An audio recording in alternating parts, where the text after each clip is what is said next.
नागपूरच्या ताजबाग दर्गा परिसरात आज सुफी संत हजरत बाबा सय्यद मोहम्मद ताजुद्दीन रहमतुल्लाह अल्लेह यांचा जन्मोत्सव मोठ्या उत्साहात आणि अगतीने साजरा करण्यात येत आहे। या पवित्र दिनानिमित्त ताजबाग दर्ग्यात विविध धार्मिक कार्यक्रमाचे आयोजन करण्यात आले असून देशात अमन, शांती आणि बंधुत्वासाठी विशेष दुआ करण्यात येत आहे।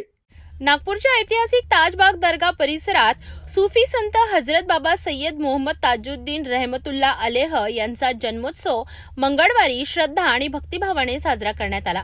हजरत बाबा ताजुद्दीन ट्रस्टच्या वतीने या जन्मोत्सवानिमित्त विविध धार्मिक कार्यक्रमांचे आयोजन करण्यात आले।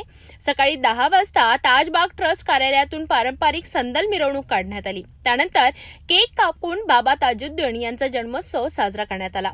सायंकाळच्या सुमारास मगरिबच्या नमाजीनंतर कुराणखानी व मिलादे शरीफचे आयोजन करण्यात आले। मोठ्या संख्येने भाविकांनी इथे उपस्थिती लावली। भाविकांसाठी लंगरची विशेष व्यवस्था करण्यात आली। या कार्यक्रमादरम्यान कोणताही अनुचित प्रकार घडू नये यासाठी परिसरात कडेकोट पोलीस बंदोबस्त ठेवण्यात आला असून सीसीटीव्ही कॅमेऱ्याद्वारे संपूर्ण परिसरावर नजर ठेवण्यात येत आहे। या पवित्र प्रसंगी देशात अमन, शांती, सलोखा आणि बंधुत्व नांदावे यासाठी विशेष दुआ करण्यात आली आहे। सर्व धर्मीय भाविकांनी एकत्र येत या जन्मोत्सवात सहभाग घेतला, हे या कार्यक्रमाचे वैशिष्ट्य ठरले।